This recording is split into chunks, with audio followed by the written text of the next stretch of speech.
We're coming out dangerous. Rockets going off. Sometimes the brightest stars shine for the shortest amount of time. Yeah, oh yeah. They heard us all across Tallahassee after that one. We got to bring home the W. Oh yeah, we're gonna destroy them. Put them on the Heisman watch. They're fine, man. Big Ben Player of the Year. We're going to be a force to be reckoned with. I played a little adult league goalie. I felt like I scored in the World Cup, but I didn't even score. Controversy? Question mark? Pure chaos. Go crazy was insane. Chris Petley, he was the defensive MVP of the 2019 season. Oh yeah, no, I'm in my prime right now. Let's go. Alrighty, and welcome back to a little TallySCtalk podcast. Here, Andrew Joop, the voice of TSC, for the home game live stream. So we're going to come back with a little extra bonus segment here. We need to put a little bow on the podcast / give you some more intel and just a little bit of extra information going on this Saturday. So we're hoping to squeeze this one in Saturday afternoon to give you kind of more of a league picture and maybe a little brief glimpse of what we have going here against the Florida Roots. So if you may have noticed, my co-host Trent Young isn't with me. He's feeling a little under the weather like we talked about earlier in the week when we did our recording. Man, that Saturday really took us out of it for week one for the TSC support. So first off, I want to get into this little bonus segment is kind of the league watch. So of course, we were one of two games that went on this past Saturday versus Jacksonville. The other one was out to our west. The Southern Stars and AFC Mobile went at it. And it was a big-time victory for the Southern Stars, won 3-0 out in Mississippi. They dominated the second half. It was a 0-0 game at halftime. Yeah, that was about it. The only chance that AFC had was in that first half. So Southern Stars, I think, will be one of the big threats going forward. I think they enter the conversation now, if they weren't already in your conversation, of the top 2, top 3, top 4 teams in this league. Of course, you know, when the season started and at the beginning of the onset, it was Jacksonville and New Orleans were the two teams on everybody's mind, in everybody's mouth. The Southern Stars look mean, man. They didn't get the breakthrough in the first half, like we said, 0-0 after the first 45, but they were on the front foot and completely controlled that game top to bottom. So deservedly a huge victory there, and that is what sent them to the top of the table. So we can use that as a little bit of transition here as we look forward for the TSC guys to pick up the big win this weekend. But let's catch you up to date if you haven't seen the MPSL website of where we stand in the table. So, of course, 8 teams total in the league. 4 were idle this week, so half the league did not play. So they will be smack dab in the middle. Positions 3, 4, 5, and 6 are 0 games played, 0 points. So at the top of the table, number 1 are the Southern Stars. Of course, like we talked about, the big 3-0 victory on Saturday. So they're sitting atop with 3 points. Also that goal differential, which is big, they're sitting at +3. Number 2, of course, is the Jacksonville Armada U23 team, also sitting on 3 points, but only with a +1 goal differential here after the late Cole Red boomer there in the 89th, 90th minute to save face a little bit. And that was one thing for TSC, as we take a little bit of it aside from the table, that was big, because we look into some other tiebreakers and things going forward for the positioning of these teams, potentially gearing up for the playoffs, is that goal differential. That's going to be coming into a big part of the tiebreakers as soon as tiebreaker number 2.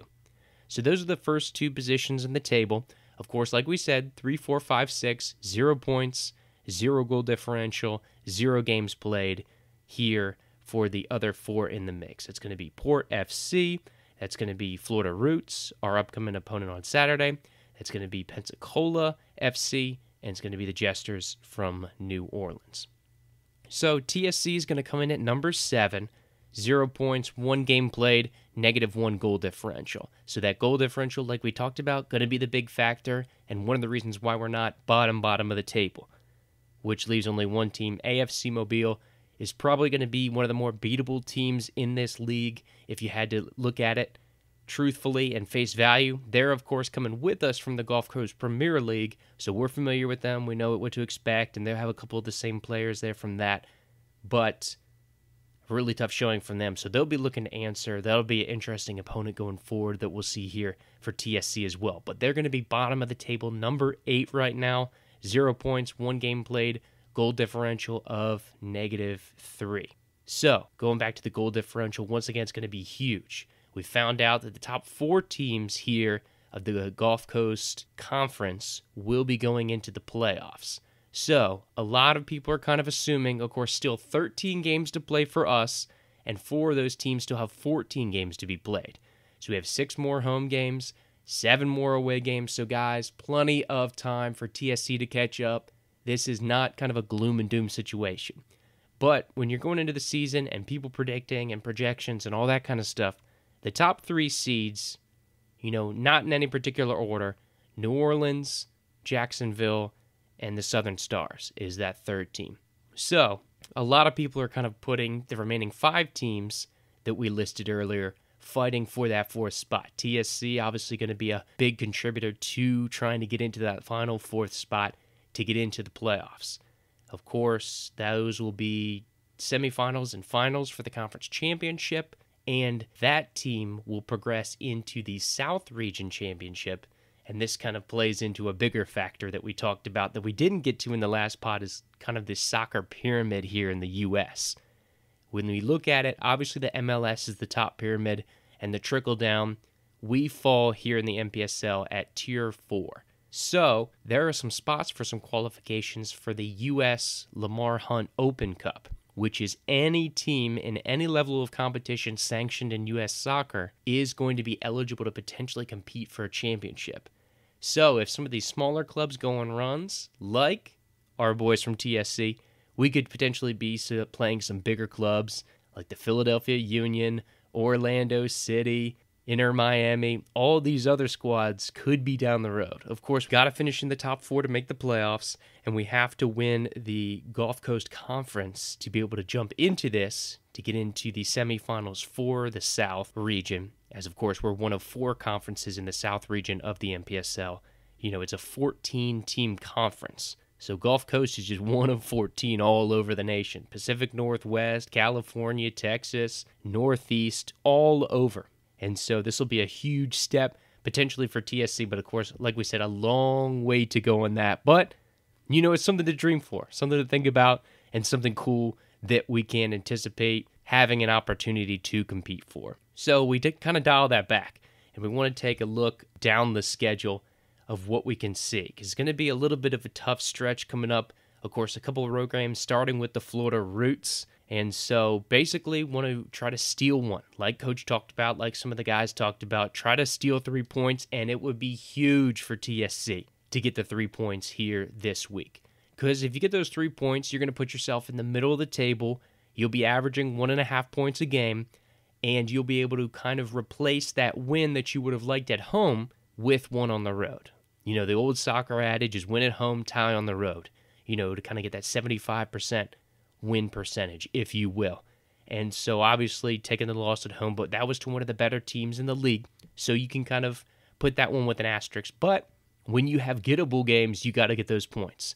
So I expect the boys are going to be coming out swinging and try to really go and get the 3 points here on Saturday. So as we kind of end the segment of going over the points in the table and the construction and potential competitions for the future, let's look forward a little bit to the Florida Roots, the upcoming opponent here for Saturday out in Panama City. This is a first-year startup club, and so there's not a lot of information on the table. The one thing we know, Larry Cicchini is going to be the head coach. He's an Arlen guy, coaches the girls' team, and very successful. They made a state championship appearance. Arnold, we know, Panama City area, a great soccer area. The Florida Roots, also an interesting tie-over. Trent's cousin Cy, as we put it in the previous podcast. You'll see episode 2, part 1. We kind of give you the breakdown, a little background of that. But he has some experience with this youth organization for the Florida Roots. So that's an interesting crossover. I'm sure he knows some of these guys on this team. We look at the personnel, what we can expect. This is going to have a lot of Arnold Marlins, a very successful guys team. About 80% of the team, I've been told, is from the Panama City area. I think the 2 players you want to watch here on this team are Ricardo Smith and Taylor Bradley. Ricardo Smith, he's a big player in the Panama City area. A lot of adult leagues and some great experience. He's a physical player, has some great size on the attack, and he's going to be a dangerous guy that you'll see making a lot of trouble around the box. The other guy, Taylor Bradley, former, once again, Arnold player. I think he's a sophomore in college, but he's from the area, goes out to Huntington College in Alabama, so pretty close by the area, but of course, like we said, from PCB, representing his area. He's going to be a dangerous guy, has some quality touch. I think in his freshman year at college, he had 5 goals, I believe. So he's going to be somebody to watch on the attacking front as well. But really, not much else getting out information-wise on who we can expect, kind of personnel, and that is something, a conversation with the team that we talked about, is just the unknown.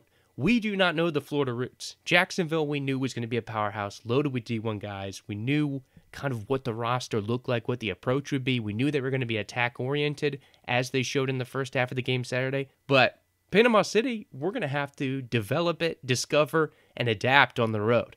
So a lot of the guys and coach said, we're battling the unknown, basically. We're going to have to go in there, take it, not worry about who we're facing, and bring in the game to them. And that's something that's encouraging, first of all, and that's something that will probably produce an exciting brand of soccer. I think you're going to see more of a high-press team this week against Panama City, the Florida Roots, and so this will be a team who's trying to steal some, get some cheap ones, and punish the net. So this could potentially be an outcome where we see a little more scoring on the board, and I think TSC is going to have a little more grit to them, and we're going to catch Florida Roots with their pants down. So, not 100% sure on what we have going on this week. I had a prediction last week, 2-1, that we would beat Jacksonville. So we lost, of course, 2-1. So scoreline was right, result was wrong. And so I'm going to go out on a limb. Again, I say 1 goal allowed from our boys this week, but I say we put in 3. I'm loving what I saw from practice. Once again, a couple more pieces of the puzzle coming back into the mix for TSC. Johnny Fitzgerald in the midfield, Christian Winuck on the back line, I think are going to be huge assets. I'm expecting another great game from Krembeck between the bars.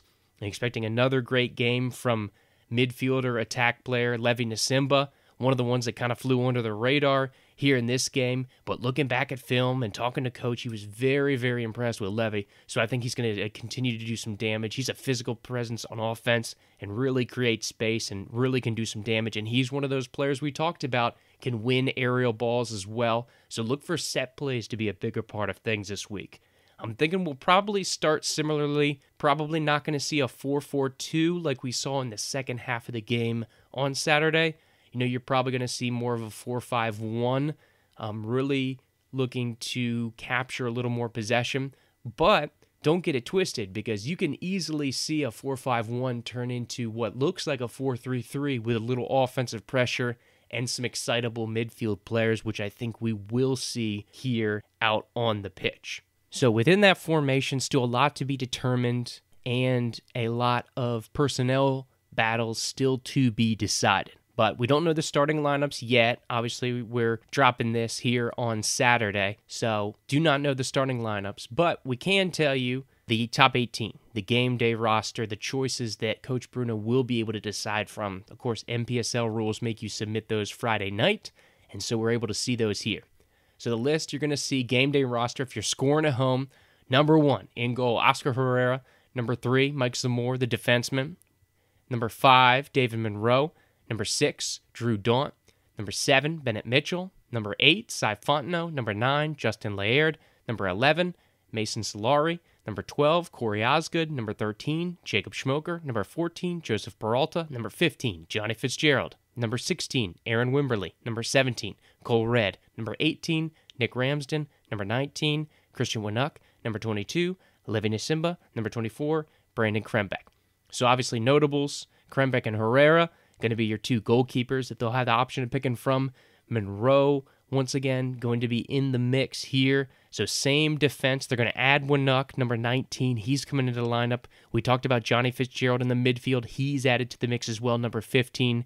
So it'll be interesting to see what we have up top and who's going to start the game as striker. Obviously, Fontenot, Osgood, a couple players to pick from. You talked about Levi, Nasimba, potentially putting him on the front line, though we might see him start at midfield. Also, defense is going to be interesting as well. You see Zamora, Monroe, Daunt, Winuck in the mix as far as these other guys as well. Can't forget about Wimberley, and of course, the big-time captain, Schmoker. So it's going to be a wild ride to see where Coach is able to make the decisions and what buttons he wants to press here early in the mix. So, exciting to look forward to. Once again, game time is going to be 8 p.m. because it's out in Central Time. We'll make sure to post the link up on social media. I believe it's going to be on My Cujo if you have the app, or you were able to tune into the Tallahassee broadcast last week. Same app, same website. So we'll put that up on social media. If you need to get a hold of that and you don't already know social media, make sure to check us out. Like, subscribe, follow, whatever you have to do on those outlets at TallySCTalk. And that's all you need to know. TallySCTalk. We'll continue to give you updates, information, and everything surrounding TSC that we can. We know you're going to support the boys, so make sure you tune into that game, cheer proudly. I know Proof is having a game watch party if you're able to make it down to the south side and check them out over by Cascades Park. It's going to be a lot of fun, so make sure to keep up to date. Thank you for joining us here on this little bonus edition pregame podcast here for the Tallahassee SC Talk. Andrew Joop signing off. Have a good one and enjoy the game. And we'll be talking to you next week.